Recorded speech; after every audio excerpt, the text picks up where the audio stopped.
But on the 41st anniversary, one lady came and she had a book, and we were speaking with her, and she went upstairs in the shop and she bought other many books, and she took Japa.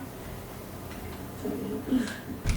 And she took Japa and Bitbek, and she was here at the feast, and she was Italian, so I was speaking with her, and she met one devotee, maybe it's Bhakta Pasha Prabhu, and she bought Bhagavad Gita, and she was so happy the whole feast, and then now she's chanting rounds, and we are in contact. Now she's in Italy, but when she will come back, she will come to the temple, and she's chanting rounds, reading. So.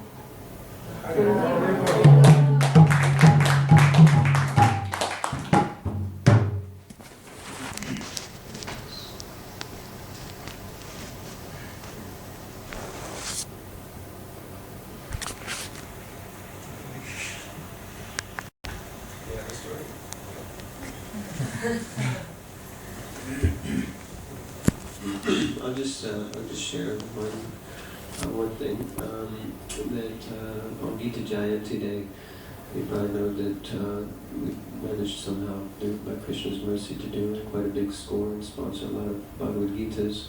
So quite a few devotees were asking about this.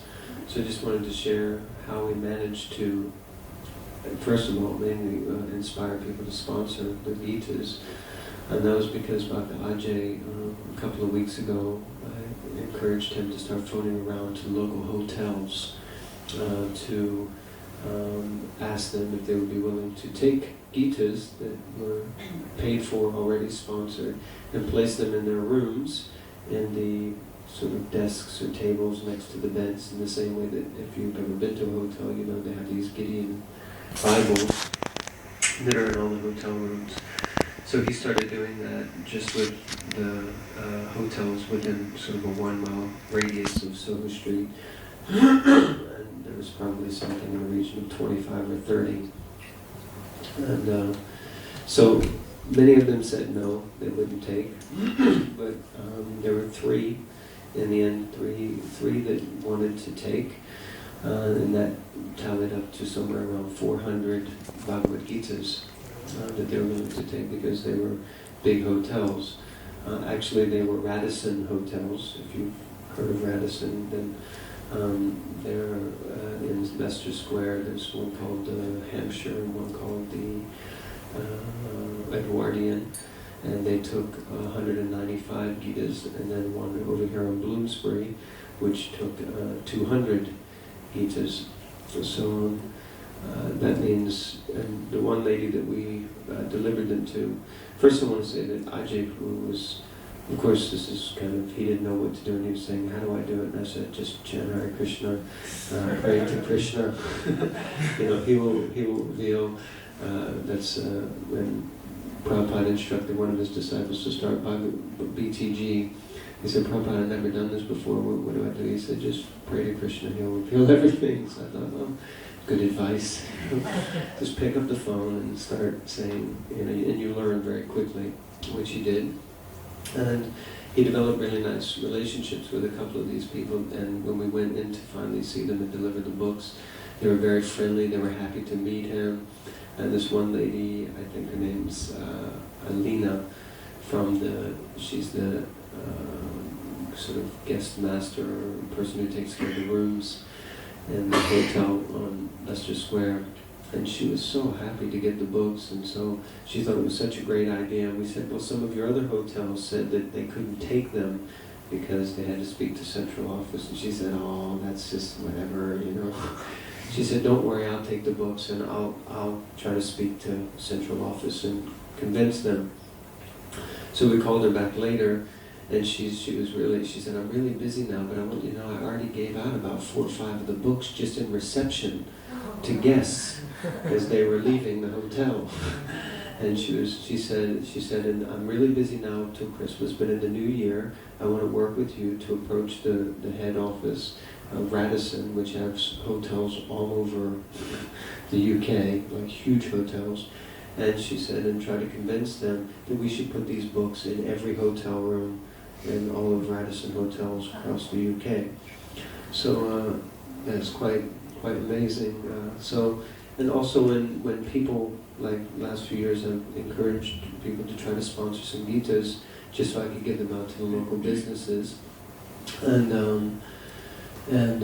people were inclined, but when I told them that we had 500 hotel rooms that were prepared to take Bhagavad Gitas, people were really ready to come forward and sponsor them because they were inspired by this sort of project or idea. So anyway, I just thought I would share that with everyone. And also Ajay Prabhu, he was so fired up about getting sponsorships. I was saying, look, you should call everybody. Call your mother, call your brother, call your sister, call your old friends, your new friends, call everybody.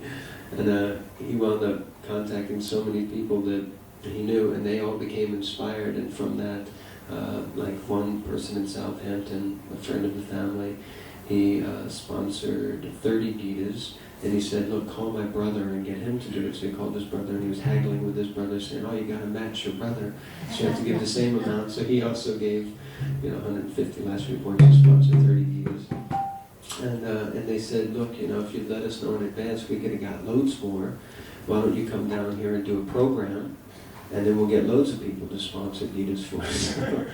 So just from this one act, so many amazing things have manifested. So, Hare Krishna. Praise Lord Krishna. So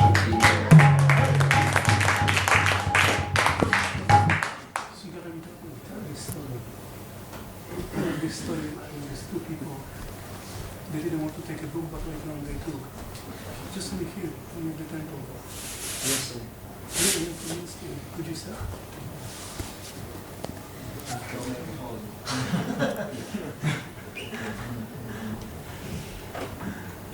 The reason why I decided to do a couple of questions because I injured my knee a couple of days ago during Sankirtan.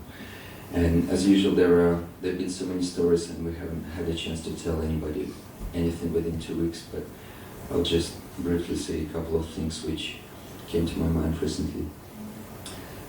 First of all, what it was completely extreme that 2 days ago I went out of the temple and my knee was hurting. So I didn't have any slightest idea why the knee hurt so much. So literally in 15 minutes, while we were putting the huge boxes on the way to Kingston into the bus, I hit my knee straight away in the same spot by the trolley, and it got so much bigger, like twice as much. So next day I came to Mullah Mahaprabhu and I said whether it's just the right day to have a break, and because my body was reluctant to go anywhere, and he kind of said, no, we want you to beat Sundar, go. I thought, okay, at least I will try. And again, it was a day when we were supposed to go to Kingston. And then a couple of times I would come to Sundar Prabhu and everything will be on my face. He would ask me, are you okay? Are you sure you're fine? Because that was the first time I probably understood that I'm not the body, because the body was clearly sleeping, and I was sincerely trying. I promised myself, at least as I'm walking and talking, I'll be there. But eventually, while I was talking to one person, I understood that I'm kind of sincerely trying to give him something, but my body almost goes to the left. And I thought, that's it, that's finished. I should come back to the temple. I came back, I slept for 2 hours, and then another 10 hours in the evening till 7 or something. But what happened next day, and I was praying to Krishna because I didn't know whether I should carry on or, but in such a state that I should just finish. But yesterday was just an amazing day, just, amazing. Everything was so amazing. So many nice stories. First of all, I do follow Sundari Thai's footsteps, and I gave a book, Christian book, to bus driver. I gave a couple of books, not for yesterday, but within previous week, to pharmacy assistants, one on Soho and one on Kingston, and all of them gave donation. And yesterday one nice story was then, it was middle of the day, probably end of Campton Town major time, whatever you call it, well, 6 o'clock, and I was in the midst of talking to somebody, and then I kind of drop down, go further, and then I see 4 guys with birds, and I don't know how I start beards, and I start with the same question that Sundar would usually do. He would usually say, "Hey you, with a big smile." I would say, "Hey you, with wonderful beards," or something. and they're kind of not understanding what's going on. But for them with beards, I start to explain about the cleanliness and with brahmacharis and all kind of things. And eventually, I give out 2 Srimad Bhagavatam to them. They give about 8 coins or something. Another guy, I see in his eyes that he's kind of, I would like to have a look as well. And I'm saying, would you like as well? And yeah, he answers yes. I take another 3rd book, and they give a little bit more donation, so almost about 11 quid. And I thought, okay, we'll see what's the damage. Srimad Bhagavatam went to them. And it was also about the end of the day. Sundar Prabhu is completely fired up. I can't understand. He's just unstoppable, eternal engine, and just trying to collect some dust to put into myself and keep on going. Just some And yesterday we went on Leicester Square together, and it was just such a mellow. And it was not about any one particular accident or any one particular encounter. It was more about meeting right people all the time. Krishna gave me a chance to talk to at least 3 nice lads. They're pretty much of our age, like more or less potentially brahmacharis. And I would always talk to them for longer, because I see there is a spark, there is a chance for them to come to the temple. And so I gave Srimad Bhagavatam and Bhagavad Gita to 2 of them. I gave Bhagavad Gita, usual one, and Pocket Bhagavad Gita to another one. And at the very end of the day, when Sundar Prabhu was still on the square, and I had to go early because I still had 8 rounds to go, it was about 11 p.m. So I went to Robert Prabhu, I reported everything. Thank God he helped me to count the books. We put everything on the score. I went to the temple. Temple was closed. I thought, gosh, Krishna. But the main thing, what I'm kind of saying, the nicest realization I got from these books, that whatever problem and obstacle comes, now I see as an opportunity. And it kind of comes to my mind again, and I try to see it as an opportunity.